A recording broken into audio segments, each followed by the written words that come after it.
बहुजन समाज के लोगों, आज बड़े दुख के साथ जिस घटना में हम लोग यहाँ आज पीड़ित परिवार से मिलने के लिए आए हैं और ये इतना बड़ा जघन्य अपराध हुआ है, शायद जिसकी जितनी निंदा की जाए उतनी कम है। और जिस प्रकार से इस घटना को 3 दिन हो गए, इस घटना को 3 दिन हो चुके हैं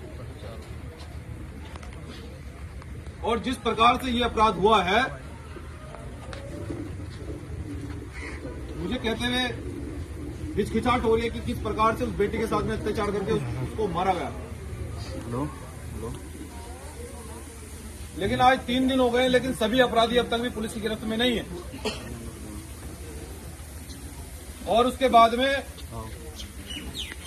सत्ता संरक्षण में इतना बड़ा अपराध किया जा रहा है कि जो दोषी हैं वो महापंचायत कर देते हैं और प्रशासन मुख्य दर्शक बनकर देखता रहता है। यहां प्रशासन के जिम्मेदार अधिकारी उपस्थित हैं और साहब, हम संविधान को मानते हैं और डरते हम किसी के बाप से नहीं है। इसलिए जिस प्रकार से ये आपके सामने दोषियों ने महापंचायत की है, ये एक बेटी का अपमान नहीं है, ये पूरे संविधान का अपमान हुआ है।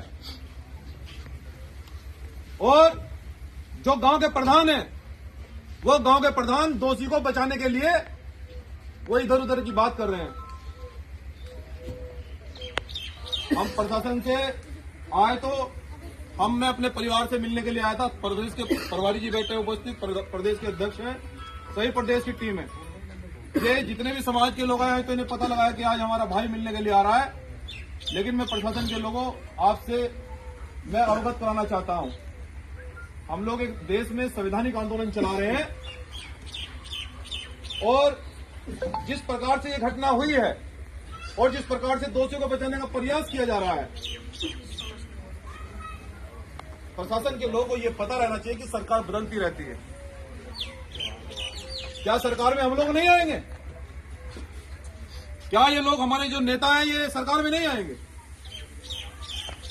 तो जिसकी सरकार बनेगी उसकी लाठी हो जाएगी, तो फिर न्याय कैसे होगा? प्रशासन के लोगों, आपको अब तक अपराधियों को गिरफ्तार कर लेना चाहिए था। और अगर सत्ता का इतना बड़ा दबाव है तो मुझे ऐसा लगता है तो फिर आपको शायद कलम की ताकत नहीं पता है। और एक बेटी के साथ अपराध हुआ है, वो हमारी बहन नहीं, वो आपकी भी बेटी है। और जिस प्रकार से अपराधी बच रहे हैं, महापंचायत कर रहे हैं, हम ये कहना चाहते हैं कि हम लोग संविधान को भी मानते हैं, लेकिन अगर हमें फिर यहां आंदोलन करना पड़ा तो साहब इसकी जिम्मेदारी आपकी होगी, हम आपको अवगत करा रहे हैं। लेकिन अगर वो सत्ताधारी लोग ये सोच रहे हैं, जिस तरह अभी कुछ दिन पहले बेलडा प्रकरण हुआ, हमारे व्यक्ति को मार दिया गया, हमारे लोगों पर लाठीचार्ज कर दी गई, हमारे लोगों को 50 लोगों को जेल भेज देगा, ये कैसा न्याय है भाई? प्रशासन के लोगों को मैं आपको बताना चाहता हूं, उनका नेता ने तो कमजोर है और न्याय ही वो उसको लोग गुमराह कर सकते हैं। अगर प्रशासन के लोग गिरफ्तारी नहीं करेंगे तो साजिश में आपका भी हाथ है। हाई कोर्ट में लीगल सेल बनाकर हमने तैयार कर दिया, 50 एडवोकेट। आपके पास 48 घंटे हैं साहब। 48 घंटे में सारे मुलजिम अगर गिरफ्तार नहीं हुए तो हम प्रशासन के लोगों के खिलाफ भी SC/ST मुकदमा दर्ज हाई कोर्ट में करवाएंगे। हम आपको बता रहे हैं अभी। और लाठी वाठी मारकर कोई गुमराह करके अगर सरकार मुख्यमंत्री जी फोन करे कि लाठी मार के दंगा करा दो और उल्टे इनको जेल भेज दो, वो काम चलने वाला नहीं है। मैं तो अपने लोगों को कह के आया हूं कि भाई पुलिस लाठी चलाएगी तो बैठे रहना, आराम से पीटते रहना, लाठी खाते रहना भाई। क्योंकि जब देश को पता लगेगा कि एक बेटी का रेप कर देगा, उसके परिवार को ही मारा जा रहा है, तो देश जवाब मांगेगा। तो इसलिए आने वाली 7 जुलाई को अगर 48 घंटे में अगर सभी दोषियों की गिरफ्तारी नहीं होती है तो साहब 7 जुलाई को महापंचायत किसी गांव में होगी वो पूरी तैयारी के साथ में उत्तराखंड और यूपी के लोग पहुंचेंगे। और हमने आपके कहने से जब बेलडा प्रकरण हुआ, क्योंकि हम हंगामा खड़ा करना हमारा मकसद नहीं है, हम हंगामा नहीं चाहते हैं, हम तो संविधान को मानते हैं और संविधान में सबको अपनी बात कहने की इजाजत है। हम अपनी बात कहना चाहते हैं। बेलडे प्रकरण में भी हम अपनी बात को कहना चाहते थे, लेकिन आपने हमें आश्वासन दिया कि महापंचायत रोक दो, हम न्याय करेंगे। हमने आपको मौका दिया, लेकिन साहब ये जघन्य अपराध, इतना बड़ा अपराध हुआ है, ये बेटी के सम्मान का मामला है। और ये जितने लोग खड़े हैं, न तो ये लाठी से डरते हैं साहब, न गोली से डरते हैं, ये आप सुन लेना।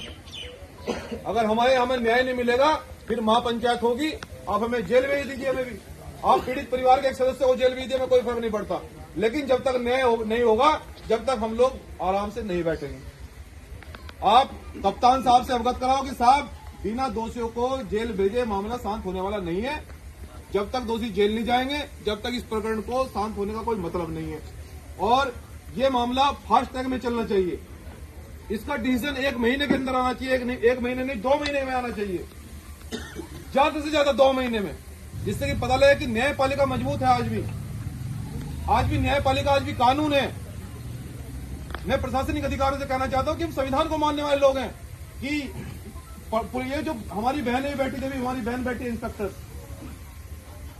जब आप अपने परिवार में जाओगे तो अगर दोषियों को सजा दिलवा पाओगे या एक निर्दोष को न्याय दिलवा पाओगे, तो आप शायद अपने परिवार में भी कहोगे कि आज एक बेटी का बलात्कार हुआ था, हमने ऐसा उसका इलाज किया, तो शायद परिवार आप पर गर्व करेगा।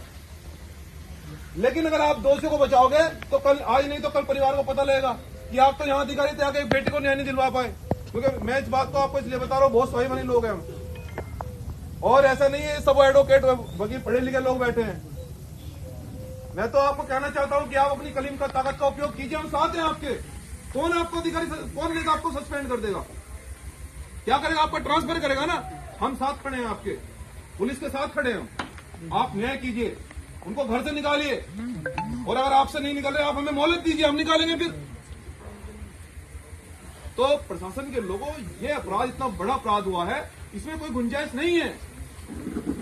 और जो लोग दलित पिछड़ों का दम भरकर जिन्होंने सरकार बनाई है, मैं आप समाज के लोगों से भी कहना चाहता हूं कि जो यहां अभी 2 महीने पहले लोकसभा में चिल्ला रहे थे कि ये तो दलित हमारे लोग हैं, ये तो पिछड़े हमारे लोग हैं, अल्पसंख्यक समाज के लोग हमारे हैं, अब भी किसी नेता का, किसी मुख्यमंत्री का या किसी सरकार के नेता का कोई स्टेटमेंट नहीं आया, जबकि ये उत्तराखंड के प्रदेश के अंदर वर्तमान में सबसे बड़ी घटना है। किसी भाजपा के नेता का कोई बयान अब तक नहीं आया। अब आप ये जान लो कि वो हमें किस हाल में, वो हमारी कितनी कीमत समझते हैं, वो हमें किस लायक समझते हैं, ये आप जान सकते हैं।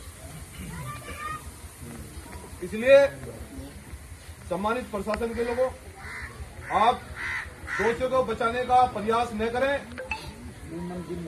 हम बिल्कुल भी चुप रहने वाले नहीं हैं। हमारे हाई कोर्ट में 50 हमने लीगल सेल बना दिया है। आपके पास 48 घंटे का, 48 घंटे में वो गिरफ्तार हो जाते हैं तो ठीक है, वरना फिर हम परसों रिट दायर करेंगे और सबके खिलाफ मुकदमा दर्ज हम कराएंगे। ऐसा नहीं चलेगा बिल्कुल भी। एक बेटी का बलात्कार हो गया, उसको मार दिया गया, और आप लोग हाथ पे हाथ धरके बैठे, भाई कैसे चलेगा। और अगर आपके बस की बात नहीं है, अगर आपको कोई लग रहा है कि वो अपराधी किस्म के लोग हैं, आपको नुकसान पहुंचा सकते हैं, आप हमें बताइए, हम देखते हैं कौन गुंडा मंगा लिए। क्योंकि हम लोग संविधान को भी मानते हैं, लेकिन क्रांति से पीछे नहीं हटते हम। तो मैं उम्मीद करता हूं आपसे, प्रशासन के लोगों से, कि 48 घंटे में शायद हमें कुछ न्याय मिलेगा, कुछ आज जगेगी। ये जो लोग खड़े हैं, ये परिवार के लोग खड़े हैं मेरे, इन्हें लगेगा कि हाँ हमारा नेता आया था और वो कुछ बात कर गया और न्याय हुआ है। लेकिन अगर मैं आऊंगा प्रशासन के लोगों, अब की बार मैं अकेला नहीं आऊंगा, अब की बार तो मैं अकेला आऊंगा। ये सब लोग परिवार के लोग, यहाँ बाहर का कोई नहीं, ये सब गांव के लोग हैं। अब की बार अकेले नहीं आएंगे, अब की बार कम से कम 1 लाख लोग साथ लेके आऊंगा। तो आपको ये तय करना है कि यहाँ व्यवस्था को चलाना है या बंद करना है। तो 7 जुलाई को अगर 48 घंटे में न्याय नहीं होता है बहुजन समाज के लोगों, फिर 7 जुलाई की तैयारी करो महापंचायत। सब लोग तैयार हैं? देखो, बेलडा प्रकरण में तो हमें गुमराह कर दिया था, लेकिन इस बार गुमराह नहीं होने वाले हम लोग। अब की बार गुमराह नहीं होने वाले। प्रशासन, हम तो कह रहे हैं, प्रशासन के लोग बैठे हैं, हमारे जिम्मेदार अधिकारी बैठे हैं। अगर आप जेल भेजना चाहते हैं तो मैं सबसे पहले मेरा हाथ पकड़िए, हथकड़ी पहनाइए, स्वागत है आपका। नहीं, सभी तैयार है भाई। सब लोग तैयार हैं? आप लोग जेल भेजना चाहते हैं पीड़ित परिवार के नेता को या उनके परिवार के लोगों को? मैं परिवार का सदस्य हूं, आप जेल भेज दिया, मैं कोई समस्या नहीं है, लेकिन साहब न्याय चाहिए। मैं हमारी उम्मीद, हमारी मांग, हमारी डिमांड, हमारी आवाज केवल एक ही है कि न्याय हो। न्याय नहीं होगा तो फिर हम रोड पर निकलेंगे, फिर व्यवस्था आप संभालना। अब मैं पूछना चाहता हूं, अब हमारे जो कोतवाल महोदय हैं वो भी इस घटना में स्पष्टीकरण देंगे कि आखिर अब तक कार्रवाई कहां तक पहुंची है, जिससे कि हमारे परिवार के लोगों को लगे कि भाई आश्वासन मिले कि भाई कहां तक कार्रवाई पहुंची, कुछ पकड़ा गया, दगड़ा हुई है या किसी को गिरफ्तार किया है या नहीं किया है। तो मैं चाहता हूं कि कोतवाल महोदय भी अपनी बात को रखें।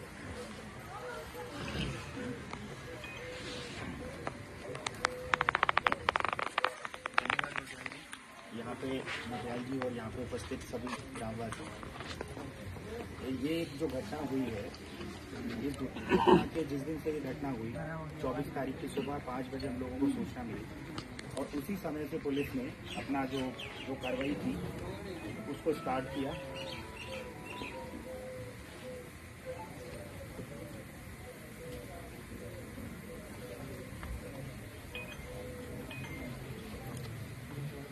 पहले तो मैं एक चीज़ ये बता दूं कि जैसा हमारे काबिल भाई ने कहा, तो सबसे बड़ी बात यह है कि ना तो किसी तरह का किसी का कोई दबाव है और ना ही कोई